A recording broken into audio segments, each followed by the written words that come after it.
Bismillahirrahmanirrahim. Qala al-musannifu rahimahullah ta'ala.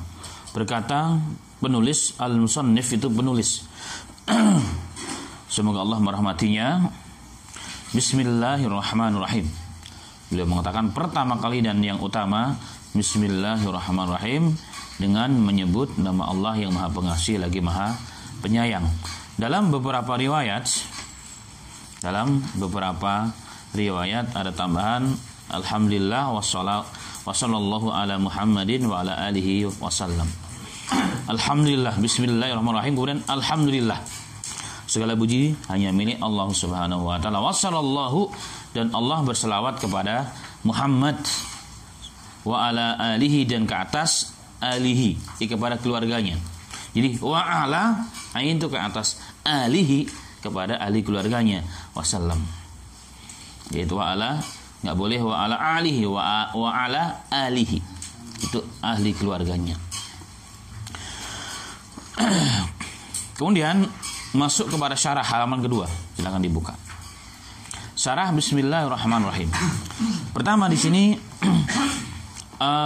penulis, jadi Al-Imam rahimahullah taala, memulai karya tulisnya dengan menyebut nama Allah Bismillahirrahmanirrahim. Kenapa demikian? Disebutkannya minimal karena dua hal. Karena meneladani, mencontohi, mengikuti Al-Quran yang merupakan firman Allah. Dalam Al-Quran setiap awal surah maka ada Bismillahirrahmanirrahim. Di setiap awal surah ada Bismillahirrahmanirrahim. Itu turun dari langit kepada Nabi Muhammad SAW. Dan ada beberapa surah yang di dalamnya di pertengahan surah ada kalimat Bismillahirrahmanirrahim. Seperti dalam surat Naml, kisah mengenai Nabi Sulaiman mengirim surat kepada Ratu Balqis atau Bilqis. Di situ ditulis Innahu min Sulaiman wa innahu Bismillahirrahmanirrahim. Sesungguhnya surat ini dari Sulaiman dan sesungguhnya Bismillahirrahmanirrahim, dengan menyebut Allah yang nama Allah yang dipengasih lagi Maha Penyayang. Itu yang pertama. Jadi beliau menulis karena sebab itu. Jadi beliau ingin meneladani dalam karya tulisnya sebagaimana Al-Quran, sebagaimana Allah Subhanahu wa ta'ala. Yang kedua, beliau ingin mengamalkan hadis. Kulli amrin dibalin la yubda'u fihi Bismillahirrahmanirrahim fahuwa akhta. Setiap perkara yang penting, la yubda'u fihi, yang tidak dimulai saat memulai pekerjaan tersebut, perkara yang penting tersebut dengan menyebut nama Allah yang Rahman yang Rahim, fahuwa akhta, abtar, artinya terputus dari barokah. Dan beberapa riwayat yang diterangkan oleh Al-Imam di sini, beberapa riwayat hadis yang lain. Beliau mengamalkan daripada hadis itu. Beliau walaupun beliau tidak mengatakan langsung, tapi syarah di sini mengatakan bahwa menganggap hadis tersebut sahih. Baik. Bagaimana secara sanad hadis? Dalam ilmu takhrij hadis. Dalam ilmu takhrij hadis menanggapi hadis ini, hadis kullu amrin dibalin, setiap perkara yang besar yang mempunyai makna, yang mempunyai sesuatu yang besar maknanya, jika tidak awali sebelum melakukan pekerjaan tersebut dengan menyebut nama Allah, maka terputus dari pekerjaan. Itu ulama dari sisi ilmu hadis ya. Dari sisi namanya takhrijul hadis. Takhrijul hadis. Hadis ini terbagi menjadi dua, ulama menanggapinya. Yang pertama, dalam catatan saya, sudah lama memang saya catat di sini, ada ulama yang mendhaifkan hadis ini. Termasuk Al-Imam Zailai. Al-Imam Zailai itu mendhaifkan dalam kitabnya Takhrijul Kasyaf. Dalam kitabnya Takhrijul Kasyaf, Al-Imam Zailai pakai ain, beliau mendhaifkan.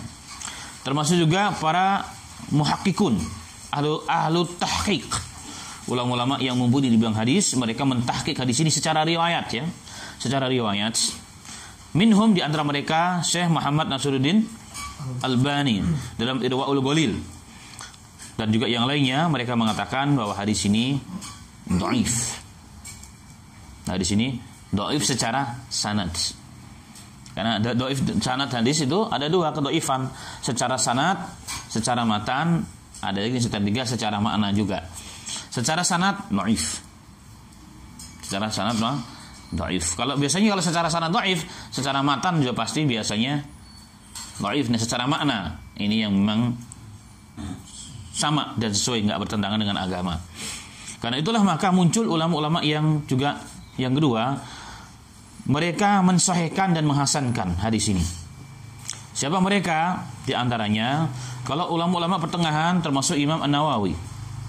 Setelahnya Imam Ibnu Hajar. Imam An-Nawawi yang punya kitab. Saya mengenal Imam Nawawi yang paling terkenal kitabnya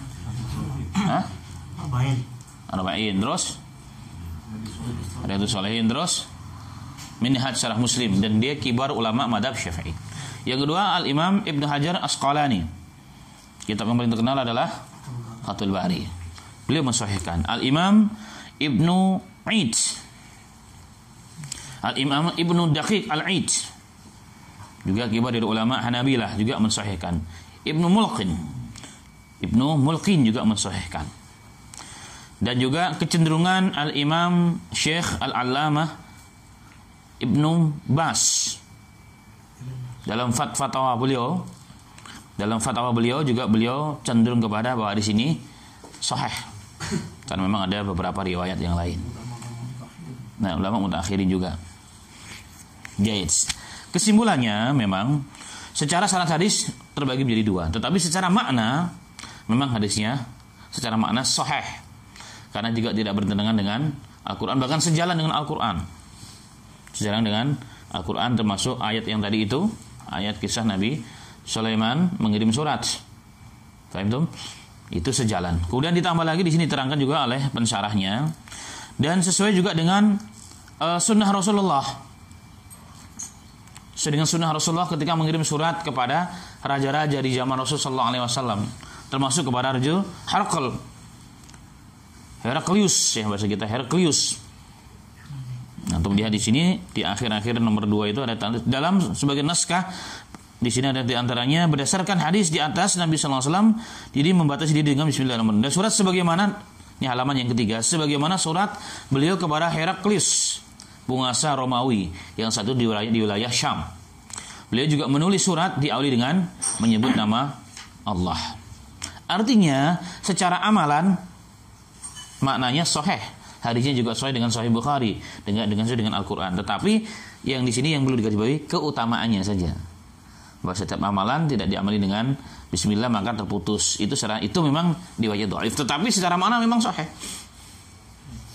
Memang sahih. Kenapa? Karena Bismillah itu mendatangkan barokah dari Allah Subhanahu wa Ta'ala. Bahkan makan pun kita lihat secara fakta. Rasulullah ketika sedang makan bersama, makan satu nampan, sedang makan tiba-tiba ada anak kecil langsung datang, langsung mau diambil. Apa kata Rasulullah? Kul samillah, makanlah dengan menyebut nama Allah. Kemudian kul mimma yalik, makan yang dekat wahai anak. Bahkan dalam hadis yang sahih juga, ketika seseorang makan tanpa menyebut nama Allah, maka setan ikut makan. Maka Rasul mengatakan barang siapa yang lupa ketika makan, tinggal sesuap dia ingat, maka baca doa. Apa doanya? Bismillahi awalahu wa akhirahu. Maka Rasul mengatakan maka syaitan akan memuntahkan seluruh makanan yang dia makan. Nah, secara makna sahih sebenarnya. Ini yang perlu maka kecenderungannya berarti hadis ini boleh dikatakan secara umum hukumnya bisa diamalkan, karena memang ulama banyak juga mensahihkan, secara makna juga sahih, tidak bertentangan Quran dan hadis, bahkan ada riwayat-riwayat yang sahih. Nah, ini tentang Bismillahirrahmanirrahim. Baik. Kemudian masuk kepada sedikit syarah mengenai Bismillah pada halaman 3. Pada halaman 3, huruf ba dalam Bismillah. Bismillah itu kan ada ba-nya di depan. Bismillah. Kalau ada papan tulisnya cakep nih, bisa saya tuliskan lebih jelas, tapi nggak apa-apa. Huruf ba dalam Bismillah dengan menyebut nama Allah. Ba itu artinya artinya dengan. Contohnya gini, bil qalami dengan pena, bil kitabi dengan kitab. Kalau Bismillah dengan nama Allah, artinya dengan menyebut nama Allah. Jadi bi itu huruf jar dalam bahasa Arab. Bi itu artinya dengan. Kemudian Bismillah itu asalnya adalah ism. Bi ismullah. Jadi setelah ba itu ada alif sebenarnya asalnya. tapi dihilangkan. Artinya dengan menyebut nama Allah. Ya, dengan menyebut nama Allah. Kemudian di sini dikatakan terkait dengan potongan kalimat yang tidak ditulis, tidak tampak. Sebenarnya menurut pensyarah di sini bahwa bismillah itu yang disebut dalam Al-Quran juga itu antara ada kalimat yang hilang sebenarnya. Bismillah, antara bismillah di situ ada kalimat yang hilang. Antara bismillah, baik antara bismi dengan Allah atau sebelum bismillah, itu ada kalimat yang hilang. Apa maksud kalimat hilang? Kalimat yang sengaja tidak ditulis. Contohnya begini. Aku makan dengan menyebut nama Allah. Aku minum dengan menyebut nama Allah. Ketika aku mau makan, saya menyebut nama Allah. Ketika saya mau minum, saya menyebut nama Allah. Nah, kalimat ketika aku makan, aku minum dihilangkan dalam hal ini. Jadi langsung bismillah. Langsung bismillah saya makan. Bisa sedikit dipahami ya? Semoga bisa. Mau masuk rumah juga begitu. Waalaikumsalam. Bismillah aku masuk rumah. Atau aku masuk rumah dengan bismillah. Atau bismillah aku masuk dengan nama Allah, aku masuk rumah. Tapi dalam ini cukup dengan bismillah. Itu yang dimaksud. Itu pendapat Syekh. Jadi asalnya itu begitu. Jadi ada kalimat yang dalam bahasa Arabnya dimakhdufkan, ditakdirkan, dihilangkan dengan tujuannya. Nanti akan dibahas disebut oleh Imam Ibnu Qayyim rahmatullahi alaihi apa hikmahnya. Banyak ulama mutakhirin adalah ulama yang terakhir maksudnya. Ulama mutakhirin disebut kapan? Ketika sudah datang setelah 4 Hijriah. Itu disebut ulama mutakhirin. Diawali dengan batasannya adalah Al-Imam Khatib Al-Baghdadi. Dia pertengahan antara mutakhirin dan ulama salaf. Memilih bahwa potongan yang tidak tampak itu adalah fi'il, kata kerja. Khusus yang di posisi di belakang. Jadi kata kerja berarti ketika orang mau bekerja, kalimat kata kerja itu yang dihilangkan dalam kalimat bismillah. Artinya begini, kalau bahasa Arabnya aqra'u bismillahirrahmanirrahim, aku mau membaca dengan menyebut nama Allah. Asyrabu, aku mau makan dengan menyebut nama Allah. Itu kata kerja. Makan kerja itu kan makan, kerja, minum itu kan kata kerja. Nah, itu yang dihilangkan. Mengapa fi'il kata kerja? Karena pada dasarnya bekerja, berbuat diungkapkan dengan kata kerja. Pada dasarnya bekerja atau berbuat diungkapkan dengan kata kerja. Mengapa khusus? Karena setiap orang yang memulai suatu perkara dengan bismillah pasti menyimpan sesuatu yang tertentu, yang khusus dalam hatinya, diawali dengan basmalah. Karena memang sebelum kita melakukan suatu pekerjaan itu dianjurkan dengan mengucapkan bismillah. Maka yang kalimat yang dihilangkan dari kalimat bismillah itu adalah kata kerja, fi'il. Karena tujuannya adalah ketika kita melakukan apapun, bentuk pekerjaan apapun, sebagian dalam hadis tadi, kulim amrin dibalin tadi, barang siapa yang tidak memulai perkara pekerjaan yang punya makna tertentu, tidak menyebut nama Allah, maka terputus. Maka kalimat bismillah itu memang digunakan, diucapkan ketika kita mau melakukan sesuatu. Contohnya kalau sekarang faktanya, mau masuk rumah, bismillah, buka pintu, minum bismillah, naik mobil, minum bismillah, apalagi makan, minum, semuanya bismillah. Kecuali masuk kamar mandi, bukan bismillah tapi a'udzubillah, berlindung. Intinya sama, nyebut nama Allah di situ, tapi minta perlindungan karena masuk tempat yang tidak baik. Maka kata kerja itu yang dihilangkan. Maka bismillah dengan menyebut nama Allah itu ada sesuatu yang dihilangkan, yaitu kata kerja, intinya itu. Nah, kita masuk langsung saja kepada hikmah kenapa dihilangkan. Kenapa dihilangkan kata kerja dalam kalimat bismillah? Baik dalam Quran atau dalam hadis, dalam mana saja. Kenapa? Apa hikmahnya? Jadi ulama sampai sebegitunya ingin mensyarah, memberikan paham kepada kita. Al-Imam Ibnu Qayyim rahimahullah ta'ala mengatakan, tidak menampakkan amil, ini kata kerja dalam kalimat mempunyai faidah. Beberapa faidah. Di antaranya bahwa ia merupakan tempat atau kondisi di mana selain zikrullah tidak patut mendahului. Nah, ini luar biasa. Di antaranya jika fi'il tidak ditampakkan, maka sah memulai bismillah dengan suatu pekerjaan atau pekerjaan aktivitas. Baik. Hikmah di sini adalah kenapa tidak dinampakkan setiap pekerjaan yang kita ingin lakukan dengan mengucapkan pekerjaan tersebut. Contohnya Aku mau makan, bismillahirrahmanirrahim. Aku mau tidur, bismillahirrahmanirrahim. Aku mau keluar rumah, bismillahirrahmanirrahim. Tujuannya apa? Kata beliau, karena tujuannya tidak berhak dan tidak layak ada kalimat yang mendahului kalimat Allah. Apa dalilnya? Tentunya harus ada dalil. Dalam Al-Quran surat Al-Hujurat ayat 1 dan 2. Al-Hujurat ayat 1 dan 2 Allah mengatakan, ya ayyuhalladzina amanu la tuqaddimu baina yadayhi wa rasulihi wattaqullaha innallaha samii'un alim. Ya ayyuhalladzina amanu la tarfa'u aswatakum fawqa sawtin nabi wa la tajharu lahu bil qawli kajahri ba'dhum li ba'd ila akhir ayat. Jadi Allah mengatakan, wahai orang yang beriman, jangan kau dahului Allah dan Rasulnya. La tuqaddimu baina yadayi wa rasulihi wattaqu, dan bertakwalah kepada Allah Subhanahu wa taala. Maksudnya ini umum. Termasuk juga jangan mendahului apapun yang datang dari Allah, dahulukan. Termasuk juga pendapat dan perkataan, dahulukan. Termasuk juga dalam melakukan pekerjaan dan dalam penulisan. Sampai ulama-ulama salaf itu, para masyhur bercerita, orang-orang dahulu kalau menyusun buku aja ada tertibnya. Kita punya perpustakaan di rumah mungkin kan ada. Untuk mengamalkan ayat itu secara umum, jangan kau dahului, jangan kau tinggikan sesuatu selain Allah dan Rasulnya. Maka yang pertama kali yang ditaruh di atas apa? Al-Quran, hadis, kemudian syarah, ya, kemudian syarah Quran, syarah hadis, tafsirnya itu fikih dan seterusnya, baru ke bawah. Sampai sebegitu. Begitu juga dalam penulisan, dalam buku dan dalam ucapan, nggak boleh, nggak layak. Maka itu hikmah yang terpenting. Intinya apa? Supaya kemuliaan Allah, kemuliaan nama Allah tetap terjaga, maka dihilangkan. Tidak harus disebutkan, saya mau makan, bismillahirrahmanirrahim, gak penting, langsung saja bismillahirrahmanirrahim, makan, bismillahirrahmanirrahim, minum. Dapat dipahami Pak ya kira-kira ya? Termasuk meletakkan mushaf di atas tumpukan itu ya? Nah, itu. Nah sekarang ini Masya Allah sedih kadang-kadang kita, mushaf Quran, atasnya majalah, koran, handphone, apalagi macam-macam udah gitu, yang paling bawah Qurannya paling berdebu. Yang cepat diganti apa? Handphonenya. Handphone 24 jam. Ini hal-hal itu semua menunjukkan ketakwaan kita sesungguhnya.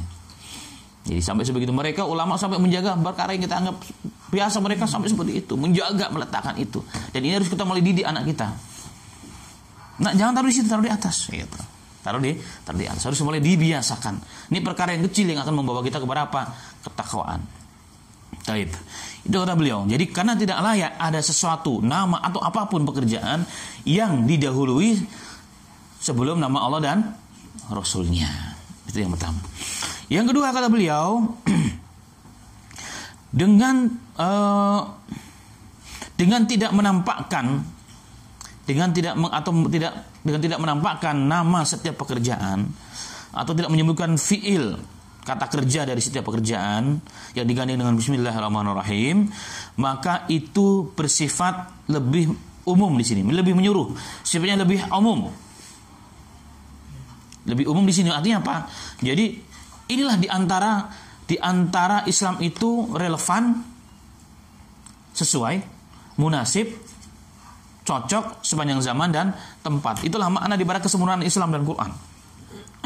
Kenapa? Karena banyak dalam hukum Islam itu bersifat umum. Bayangkan kalau segala sesuatu detail, maka Quran nggak cukup 30 juz. Karena setiap zaman berbeda, setiap tempat beda masalahnya. Padahal sekarang umurnya sudah hampir 15 abad. Bayangkan. Maka itulah di antara keindahan Islam dan kesempurnaan Islam, bahwa ada hukum-hukum tersebut yang dibuat umum sifatnya, sehingga apa saja bisa masuk. Kaidah itu menjadi umum. Kalau umum itu lebih umum, artinya bisa semua orang menggunakan. Nah di sini itu bismillahirrahmanirrahim. Jadi untuk apa? Bismillah bisa digunakan untuk apa saja. Bisa untuk mau makan, mau tidur, mau bekerja, mau makan, mau sebagainya. Tapi bayangkan kalau Quran mengatakan hanya satu kalimat yang dibuat, Aqra'u bismillahirrahmanirrahim, atau Ashrabu bismillahirrahmanirrahim. Jadi yang boleh bismillah hanya ketika mau bekerja, mau makan doang, yang lain enggak. Maka dengan dihilangkan itu, maka ini bisa digunakan untuk seluruh pekerjaan dan seluruh hal-hal yang mengandung kebaikan dan juga mengandung manfaat. Nah itu diantaranya. Jadi dua hal ini yang paling penting. Dua hal ini yang paling penting yang mungkin kita perlu tahu. Jadi yang sisanya memang perkara yang agak sedikit detail. Baik.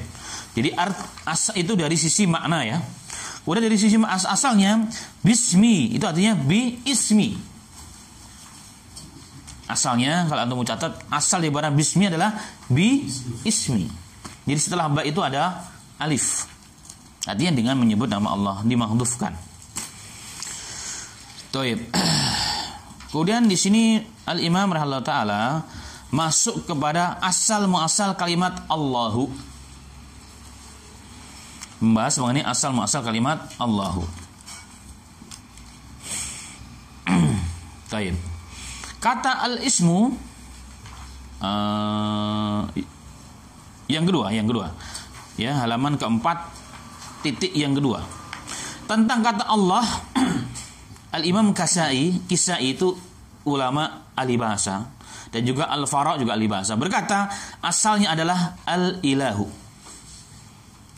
Ya, sudah ketemu semua? Itu Pak halaman 4 pada apa namanya? Titik yang kedua ya. Hah? Nah, titik 2 yang kedua. Antum lihat semuanya yang punya buku, ini penting ini. Tentang kata Allahu, Al-Imam Kisai dan Al-Imam Fara. Fara itu siapa? Dua kibar ulama Ahlussunnah wal Jamaah di bidang bahasa Arab. Sangat mumpuni. Pokoknya seluruh ujung ilmu bahasa Arab itu kan terjadi ikhtilaf juga sebagaimana fikih. Maka beliaulah di antara rujukan ulama Ahlussunnah wal Jamaah. Al-Kisai dan Al-Fara. Beliau mengatakan asalnya adalah kalimat Allah adalah al-ilah. Kalau Allah artinya kan Allah, al-ilah artinya adalah ilah itu apa? Sembahan. Jadi ilah adalah sembahan. Ilah kita siapa? Ilah kita sembahan itu ya Tuhan kita, maksudnya begitu. Jadi mereka membuang hamzah. Jadi hamzahnya dibuang. Al-ilah. Hamzah yang ada alif ada titiknya itu, ya kan? Alif itu kayak lam itu, nah itu dihilangkan. Yang di bawah juga dihilangkan. Membuang hamzah, mengidghamkan, memasukkan kepada lam pada lam sehingga dua lam menjadi satu lam yang ditasydid dan ditafkhim. Tasydid ditekan. Jadi Allahu ada tasydid di atas lamnya, ditafkhim artinya ditebalkan. Jadi nggak boleh Allahi, Allah. Jadi kalimat tebal ditebalkan. Seperti an-nar. Nunnya itu ditebalkan, an-nar ditebalkan pengucapannya. Itu asalnya. Jadi itu asal daripada al-ilah. Taib. Para alim ulama menyatakan bahwa Allah berasal dari kalimat al-ilah adalah bahwa lafaz tersebut menunjukkan sebuah sifat baginya. Jadi bagi Allah Ta'ala, yakni sifat ilahiyah. Sama halnya dengan nama-nama yang lain seperti al-alim, maha mengetahui, al-qadir, maha berkuasa, as-sami, maha mendengar, al-basir, maha melihat. Artinya bahwa al-ilah itu adalah lafaz yang menunjukkan sifat. Jadi al-ilah adalah lafaz, maknanya Tuhan yang menunjukkan sifat. Apa sifatnya? Bahwa Allah adalah Tuhan. Tuhan sembahan manusia. Jadi Tuhan sembahan manusia. Kemudian dalam catatan saya di sini, kalau bahasa Arab itu ada mushtaq. Al-ilah itu aliha ya'lahu. Aliha ya'lahu artinya adalah ma'bud. Di al-ilah itu artinya adalah ma'bud. Apa itu ma'bud? Yang disembah. Jadi asalnya al-ilah itu adalah al-ma'bud. Itu dalam bahasa Arabnya. Kalau antum mau catat, jadi al-ilah strip maknanya adalah al-ma'bud, artinya yang disembah. Jadi al-ma'bud dengan ain ya, jadi yang disembah. Itu makna yang pertama.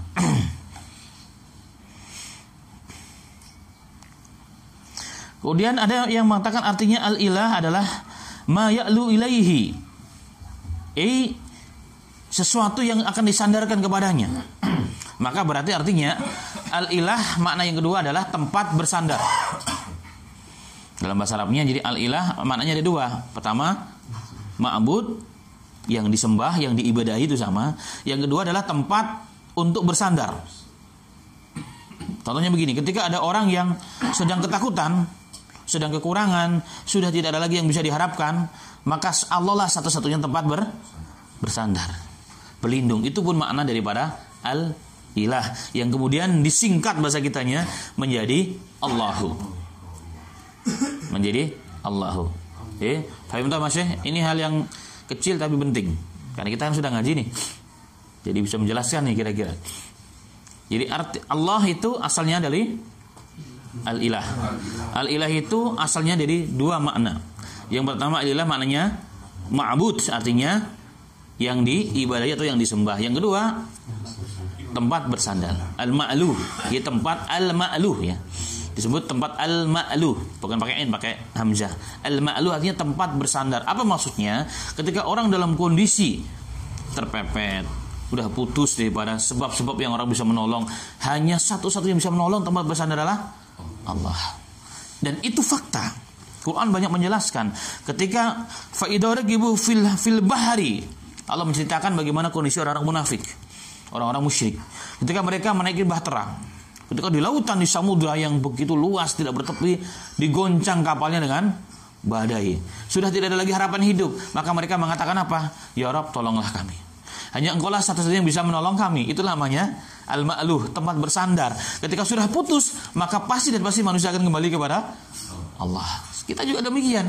Ketika kita masih bisa ngutang, bisa sana sini, gampang dah.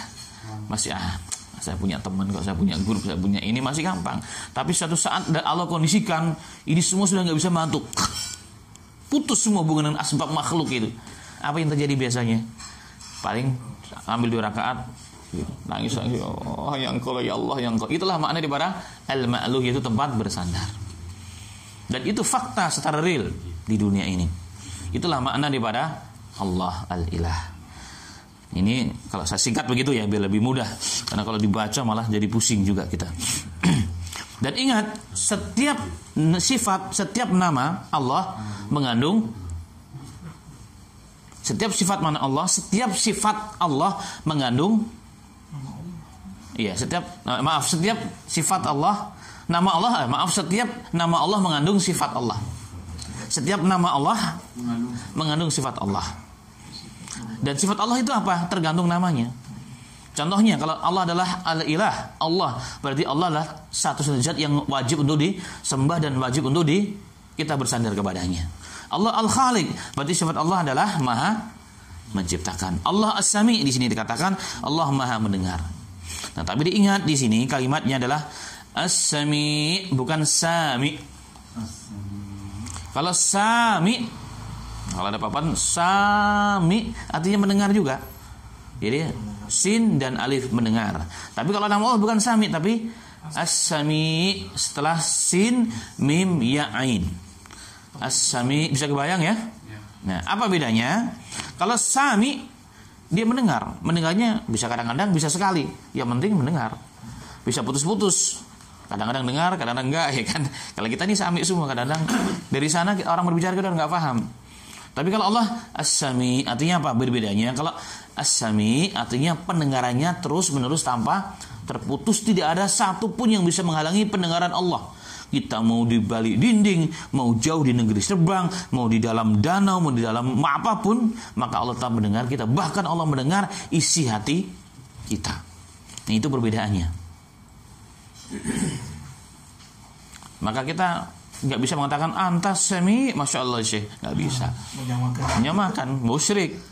Antas sami bahasa Arabnya nggak boleh. Kalau antas sami boleh, karena kamu mendengar, tapi beda. Mendengarnya kadang-kadang paham, kadang-kadang enggak. Ini diantara contohnya. Taib. Kemudian kalimat yang berikutnya, makna Ar-Rahman Ar-Rahim.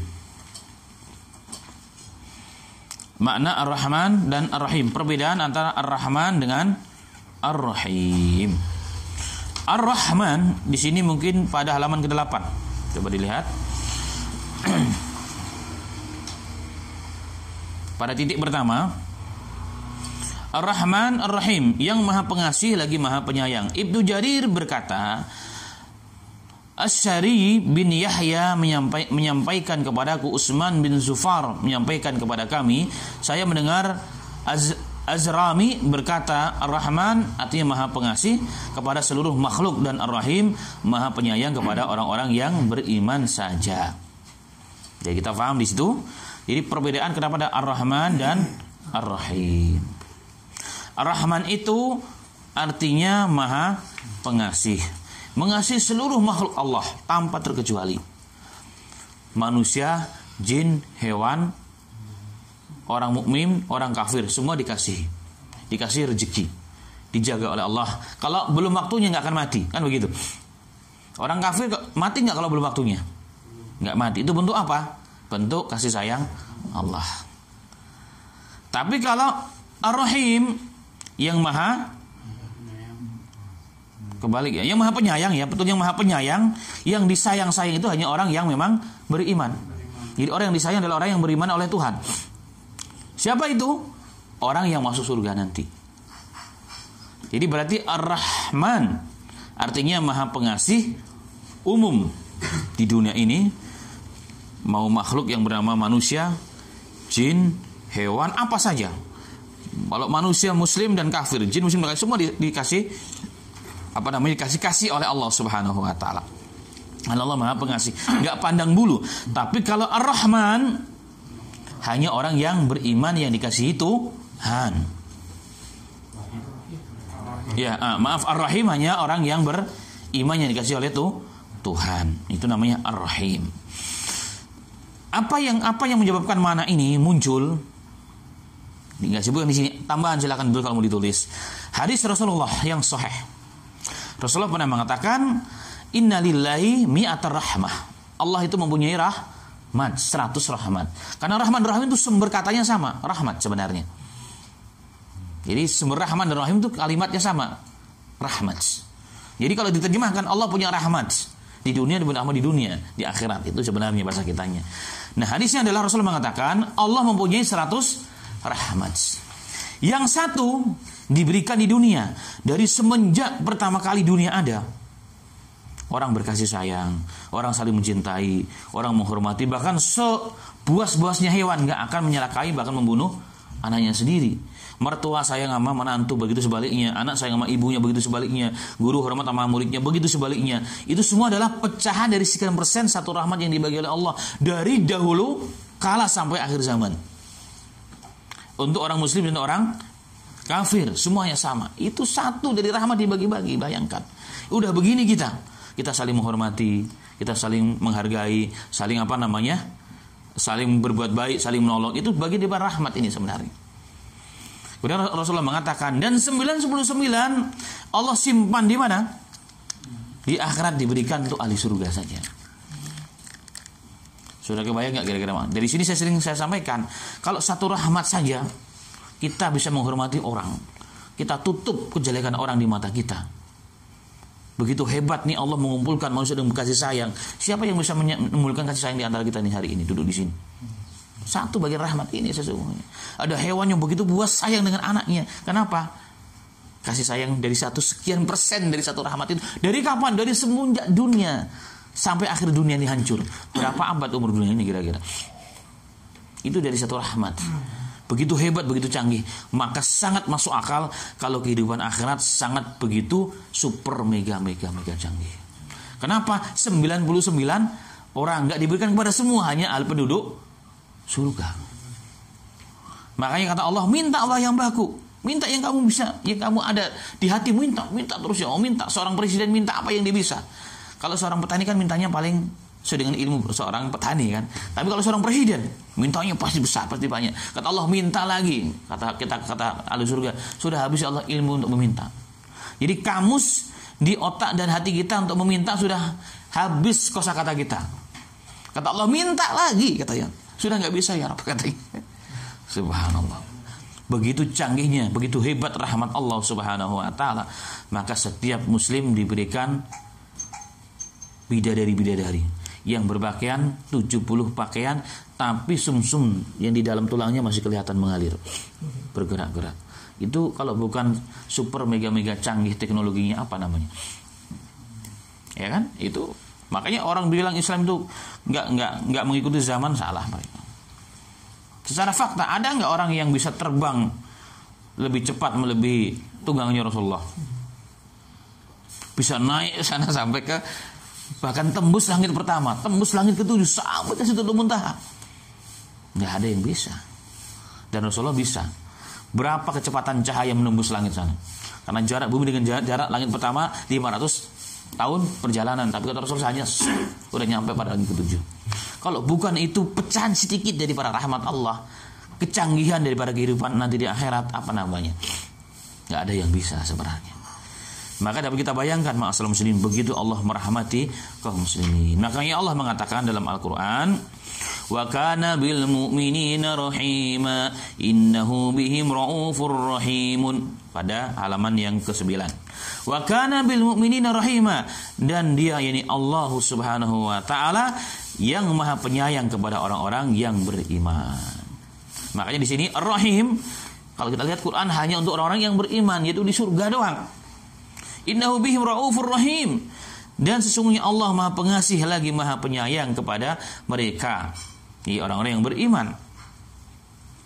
Tapi ketika Allah menyebutkan keumuman, lihat pada ayat berikutnya, Ar-Rahmanu 'alal arsy istawa. Ketika Allah bercerita tentang Allah di bumi di sekarang ini sebelum kiamat, Allah mengatakan Ar-Rahmanu 'alal arsy istawa, Tuhan itu yang Maha Pemurah bersemayam di atas arsy-Nya. Ini satu dalil bahwa kenapa ada Bismillahirrahmanirrahim, gak cukup Bismillahirrahim atau Bismillahirrahman saja, tapi dua-duanya diikutkan bahwa pada sumber suku kata Ar-Rahman dan Rahim satu, yaitu apa? Rahimah, rahmat. Kenapa dipisahkan? Oh, ternyata dari dua kalimat ini ada sesuatu yang Allah ingin bedakan di antara kita dengan yang lainnya. Jadi di dunia pun Allah sudah bedakan orang yang beriman dengan orang yang tidak beriman. Bentuk rahmat Allah beda. Yang di dunia namanya Rahman, yang di akhirat namanya Rahim. Itu dari sisi makna Ar-Rahman, Ar-Rahim. Baik. Sumber katanya sama, yaitu Rahimah, yaitu rahmat. Rahmat Allah ada 100 dibagi menjadi 2. Satu di dunia, satu disimpan orang yang beriman ahli surga. Sudah kebayang, Pak. Makanya kadang-kadang mikir, Masya Allah, satu rahmat udah begini kita. Begitu indahnya dunia ini, begitu damainya dunia ini, apalagi nanti di akhirat. Rasul mengatakan sekian banyak manusia di akhirat, hati mereka satu, nggak ada rasa iri, nggak ada rasa benci, nggak ada ghil, nggak ada rasa macam-macam, semuanya sama hati manusia. Makanya sebelum masuk surga, dalam bahasan akhir zaman itu ada namanya sirat. Setelah sirat ada namanya kontorah. Kontorah itu adalah tempat untuk kisos. Loh, bukannya kisah itu terjadi di padang mahsyar? Iya, itu sesama orang kafir. Tapi kalau di kontorah sama muslim, kisah apa? Menghilangkan, membersihkan hati. Jadi sebelum masuk surga dibersihkan hati semua, bersih. Yang ada congkaknya hilang, yang ada iri hatinya hilang. Orang mukmin kan banyak juga yang begitu. Yang ada cinta dunia berlebihan hilang, ada dengki, ada ini, ada itu, dendam dihilangkan oleh Allah. Yang ada apa? Rahmat, kasih sayang. Maka setelah bersih, maka baru masuk surga. Sudah kebayang bagaimana keindahan surga itu. Makanya seseorang ratu bidadarinya satu, tapi permaisuri pendampingnya, selirnya dari kalangan bidadari ribuan, nggak ada yang berantem mereka, nggak ada yang pukul-pukulan mereka, nggak ada yang merasa lebih berhak dengan ahli surga. Kenapa? Karena hati mereka seakan-akan satu. Itulah bentuk daripada rahim Allah kepada ahli surga. Sampai di sini dalam bab ini wadih, jelas insyaallah ya. Mengenai Bismillahirrahmanirrahim. Maka minimal ketika kita melakukan apapun, maka awali dengan bismillah. Tetapi tidak semua Bismillahirrahmanirrahim. Kalau dalam makan itu cukup bismillah, enggak perlu Bismillahirrahmanirrahim. Bahkan sebagian ulama tidak ada satupun hadis yang sahih yang menyatakan ketika mau makan Bismillahirrahmanirrahim, tapi cukup bismillah. Kenapa? Karena Ar-Rahman Ar-Rahim ada makna rahmat, sedangkan makan itu kan menghancurkan katanya. Maka bismillah minimal. Maka bismillah. Itu yang sahih. Bismillah, bukan Bismillahirrahmanirrahim. Tapi kan lebih sempurna. Iya, tapi kan dalilnya cuma bismillah. Sudah selesai, cukup dengan apa yang dicontohkan Rasul, selesai. Rasul mengatakan samillah, sebut nama Allah, bukan ucapkan basmalah, bukan. Ingat ya, Rasulullah ketika memerintahkan anak kecil, samillah, sebut nama Allah ketika mau makan, bukan ucapkan basmalah.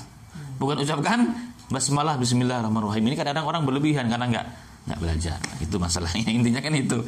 Jadi bismillahirrahmanirrahim, oh bukan bismillah, tapi kan lebih sempurna. Iya, tapi kan dalilnya bismillah, bukan bismillahirrahmanirrahim. Kemudian kata alhamdulillah ini kan mukadimah masih. Alhamdulillah. Alhamdulillah artinya segala puji hanya milik Allah Ta'ala. Jadi puja dan puji kadang-kadang dulu disebutkan, puja dan puji hanya milik Allah. Yang berhak hanya Allah, yang berhak dipuji hanya Allah. Kenapa hanya Allah yang dipuji? Karena manusia ini nggak berhak dipuji. Walaupun kita kita bapak, kita ibu, itu hanya sebab saja. Tapi yang memberikan anak, yang melahirkan anak itu siapa? Allah, bukan kita sebenarnya. Maka jadi isi daripada alhamdulillah adalah memuji yang berhak dipuji, yaitu Allah. Nah, di sini dikatakan maknanya memuji dengan ucapan secara bagus yang dilakukan secara sukarela. Itu artinya pujian. Pujian itu adalah apa? Mengucapkan puji-pujian dengan sukarela yang dipenuhi dengan sikap mengagungkan. Jadi kita mengagungkan orang berarti memuji orang. Memuji itu muncul daripada hati yang sukarela mengagungkan seseorang. Sumber keluarnya adalah lisan dan hati. Tempatnya adalah lisan, mengucapkan alhamdulillah, hati membenarkan. Itu maksudnya. Sementara syukur adalah dengan hati, lisan dan anggota badan. Dan di sini ada perbedaan antara alhamdulillah dengan syukur. Antum kasih tanda itu. Jadi biasanya bahasanya memang begitu. Ada alhamdulillah memuji Allah, namanya tahmid. Kalau alhamdulillah namanya tahmid, memuji Allah. Memuji Allah lahir dari mana? Dari diri kita. Dari lisan, dari lisan. Sumbernya ini mengagungkan sesuatu yang memang berhak diagungkan. Nah, kalau syukur juga sama sumbernya dari hati dan lisan, dan cuma dengan anggota badan, dengan amalan berarti. Apa beda keduanya? Kalau alhamdulillah itu pujian kepada yang berhak dipuji. Mau dia ngasih nggak ngasih, mau dia memberikan kita atau nggak berikan apa yang kita inginkan, wajib kita bersyukur. Makanya kenapa fikuli halin alhamdulillah. Pada apa artinya fikuli hal? Setiap kondisi dan keadaan ucapkan alhamdulillah, kan itu yang terbaik. Allah ngasih nggak ngasih apa yang kita minta, yang kita udah doa, tetap ucapkan alhamdulillah. Tapi kalau syukur itu kata ulama adalah Waalaikumsalam, fadhal ya Syekh. Masya Allah.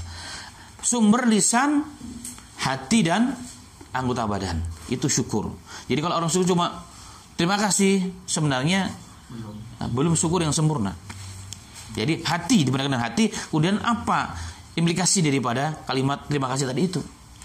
Katakan dia ngasih aqua, terima kasih Pak. Berarti kalau bentuk terima kasih saya harus minum dong, bukan malah dibuang. Itu namanya syukur, gampangnya begitu. Nah, syukur itu adalah balasan dari apa? Pemberian. Balasan pemberian. Ketika ada orang yang memberikan kepada kita, maka kita bersyukur. Maka minimal kata Rasulullah, apabila ada orang memberikan kepadamu sesuatu, ucapkanlah minimal jazakumullahu khairan. Rasulullah mengatakan, malam yaskurun nas lam yaskurullah. Barang siapa yang tidak pandai berterima kasih kepada manusia, maka hakikatnya dia tidak pandai berterima kasih kepada Allah. Kepada manusia aja yang nampak nggak terima kasih, apalagi sesuatu yang tidak nampak, pastinya dia akan berterima kasih. Maka syukur itu sebagai bentuk balasan atas pemberian yang diberi kepada kita. Sedangkan tahmid, sedangkan ucapkan mengagungkan Allah kapan saja. Alhamdulillah, alhamdulillah, alhamdulillah, alhamdulillah, alhamdulillah. Nah, makanya Allah mengatakan wala in syakartum la azidannakum. Barang siapa yang mensyukuri nikmatku, berarti dengan lisan dan hati dan mengamalkan nikmat itu dengan sebaik-baiknya. Allah berikan kesempatan harta, Allah berikan kesempatan sehat, waktu, tenaga, maka gunakanlah dengan sebaik-baiknya. Untuk apa? Menjalankan syiar Allah dan perintah Allah dan dakwah kepada Allah. Itu namanya syukur yang hakiki. Bukannya terima kasih ya Allah, sudah kita gunakan harta itu untuk hal yang diharamkan oleh Allah, dia namanya berdusta. Lisannya mengucapkan bersyukur, tapi faktanya dusta kepada Allah, namanya pengkhianat dengan nikmat Allah. Dan ulama mengatakan, barang siapa yang bersyukur kepada Allah diberikan dua hal. Wala in syakartum la azidannakum. Wala in kafartum fa inna adabi lasyadid. Maka orang bersyukur diberikan dua hal. Yaitu apa? Menjaga yang mahfud al-mujud.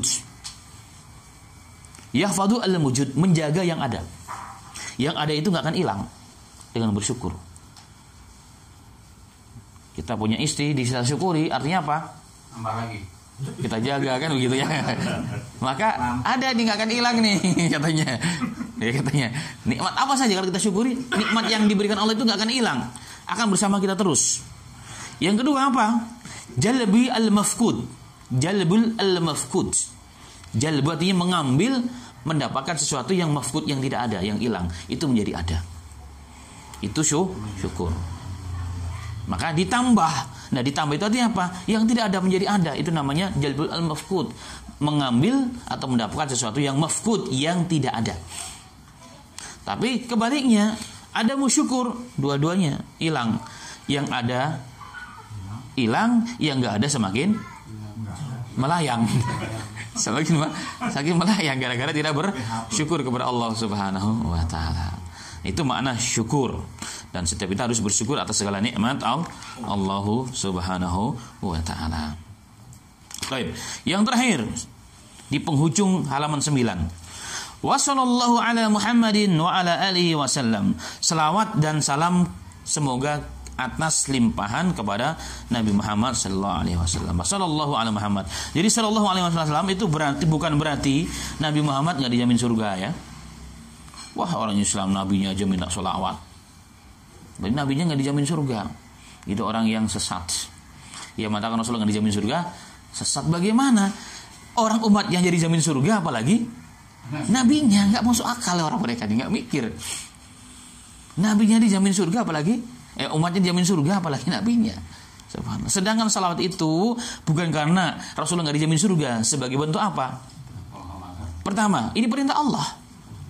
Bersalawat kepada Rasulullah itu adalah perintah Allah. Ya ayyuhalladzina amanu sallu ala. Terus kita bersalawat kepada Nabi Muhammad sallallahu alaihi wasallam. Jadi ini perintah Allah. Kenapa kita bersalawat? Ini perintah Allah, titik. Sudah sebenarnya itu. Mau ada hikmah, ada hikmah, udah selesai sebenarnya. Ini perintah Allah. Kata Allah makan, selesai udah.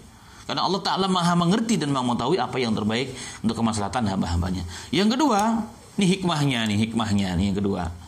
Sebagai bentuk apa? Kita ini sebagai umat Rasulullah, maka sebagai bentuk terima kasih, syukur, adab kepada Nabi kita Muhammad, karena dengan asbab pengorbanan beliau maka kita menjadi muslim, menjadi orang yang beriman. Maka perbanyak salawat. Tanda cinta kita kepada Rasulullah, tanda kita Muhammad Rasulullah, sayang kepada Rasulullah, harus banyak bersolawat. Tapi salawat doang juga nggak cukup, harus dengan ittiba kepada sallallahu alaihi wasallam. Itu kenapa kita harus bersolawat. Tapi mana salawat di sini?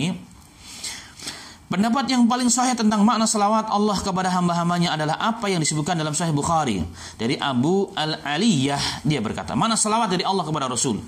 Salatullahi ala abdihi thana'uhu alihi indal malaikah. Yakni salawat Allah kepada hambanya adalah sanjungannya atasnya di hadapan para malaikat. Jadi kalau Allah bersalawat kepada Nabi Muhammad, apa artinya? Allah menyanjungnya di atas hadapan para malaikat. Itu makna salawat. Dibanggakan nama Rasul di hadapan para malaikat. Siapa malaikat? Makhluk yang suci, yang maksum daripada dosa dan kesalahan. Kenapa demikian? Karena dahulu dalam surah Al-Baqarah ayat 30 Allah pernah mengatakan, wa id qala rabbuka lil malaikati inni ja'ilun fil ardi khalifah. Ingatlah tak kala Tuhanmu berkata kepada malaikat, inni ja'ilun fil ardi khalifah, aku akan menciptakan seorang pemimpin manusia di muka bumi ini. Apa kata mereka? Ataj'alu fiha ma yufsidu fiha wa yasfiku dima? Ya Rabb, apakah kau ciptakan lagi di muka bumi ini makhluk akan merusak dan saling menumpahkan darah? Karena ada pengalaman sebelumnya, yaitu para jin merusak dan saling membunuh. Apa kata Allah? Ini a'lamu ma la ta'lamun. Ya wahai para malaikat, aku lebih faham ilmunya, aku tahu ilmu daripada kalian. Itu kata Allah. Maka setiap ada hamba-hamba Allah, ketika Allah ingin memuji, mengagungkan seseorang, maka disebutlah namanya, dibanggakan di hadapan para malaikat Allah. Maka yang paling berhak dan utama siapa? Nabi kita Muhammad. Bahkan umatnya pun dalam hadis mengenai bab taklim, Rasulullah mengatakan bahwa orang yang duduk dalam majelis seperti ini mendapatkan berapa? 4 minimal keutamaan. Saling belajar mengajar Quran, hadis dan agama. Diturunkan sakinah. Yang kedua, diliputi rahmat. Yang ketiga, diliputi malaikat. Fadakarahu fiman indahu. Dan nama kita dan nama orang tua kita disebut oleh Allah di hadapan siapa? Para malaikat. Kalau umatnya Rasul yang sedang dalam majelis pun disebut namanya oleh Allah, dibanggakan di hadapan malaikat, apalagi nama Nabi kita Muhammad sallallahu alaihi wasallam. Bahkan Nabi Muhammad namanya digandeng dengan nama Allah, la ilaha illallah Muhammad Rasul. Tidak ada makhluk yang paling cintai Allah melebihi Nabi kita Muhammad sallallahu alaihi wasallam. Itu yang pertama. Kemudian Terkadang maksud adalah doa sebagaimana yang tercantum di dalam musnad. Terkadang salawat itu maknanya adalah doa. Al malaikatu tusalli ala abdi ahadikum madama fi musallahu Allahumma ighfir lahu Allahumma arhamhu. Nah, terkadang makna salawat itu jika dari malaikat, dari makhluk ke makhluk. Kalau dari Allah kepada hamba, kepada Rasulullah, artinya apa? Sanjungan dan kemuliaan Allah di hadapan para malaikat. Tapi kalau dari makhluk ke makhluk, dari malaikat kepada manusia, maka itu artinya adalah doa. Ini hadisnya. Sesungguhnya para malaikat Allah tusalli ala ahadikum. Malaikat-malaikat Allah akan memberikan salawat, berdoa kepada salah seorang di antara kalian selagi mereka sedang berada di tempat salatnya. Apa doanya? Allahumma ighfir lahu, Allahumma arhamhu, ya Allah ampunilah dosanya dan berikan rahmat. Jadi malaikat kepada manusia, salawat malaikat kepada kita, doa, mendoakan. Dan selawat kita kepada Rasulullah juga artinya mendoakan Rasulullah. Walaupun Rasulullah sudah dijaminnya Rasulullah tidak menghentikan kita, tidak menghalangi umatnya untuk selalu berselawat kepada Rasulullah. Kenapa? Karena barang siapa yang berselawat kepada Rasulullah, Allah menjawab. Berapa selawatnya? 10. Ini ibadah. Maka salat itu adalah ibadah selain perintah Allah, ia adalah ibadah yang mendapatkan keutamaan yang paling tinggi di sisi Allah Subhanahu wa taala. Jadi selawat dari Allah kepada makhluk artinya sanjungan. Terkadang juga maghfirah. Nah, selawat kepada makhluk dengan makhluk, malaikat kepada manusia adalah doa. Selawat kita kepada Rasul juga mendoakan Rasul sallallahu alaihi wasallam dan sebagai bentuk terima kasih kita.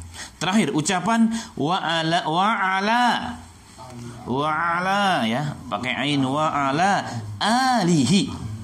Artinya kepada dan ke atas keluarganya, kepada keluarganya. Siapa yang dimaksud keluarga Rasul? Yang pertama dan utama tentunya istri-istrinya Rasul. Kemudian anak cucunya Rasul, kabilahnya Rasul dan semua, dan orang-orang tentunya yang insya Allah mengikuti Nabi Muhammad sallallahu alaihi wasallam, termasuk keluarganya Rasul sallallahu alaihi wasallam. Seperti halnya Salman kan sempat, karena dia orang dari Farsi, dari mana? Puluhan tahun dia menunggu Rasulullah sebelum Rasulullah datang. Umur terpanjang sahabat itu Salman Al-Farisi, umurnya sangat panjang, terpanjang, walaupun meninggal tidak sebagaimana sahabat yang lain. Maka ketika sahabat yang lain mengatakan fulan dari fulan, maka Salman dia mulai sedih. Maka Rasul mengatakan Salman minna, Salman dari bagian kami, dari keluarga kami. Kenapa Salman dari keluarga Rasulullah? Orang Arab bukan, orang Farsi, nggak ada hubungan apapun. Tapi kenapa menjadi keluarga Rasulullah? Satu sebabnya. Kenapa? Pengikut Rasul, menghidupkan sunnahnya. Begitu juga kalau kita menjadi orang yang menghidupkan sunnah Rasulullah, mendakwahkan sunnahnya Rasulullah di mana kita berada, maka insya Allah termasuk keluarga Rasul sallallahu alaihi wasallam. Wafaqna wa iyyakum, semoga berikan taufik kepada kita.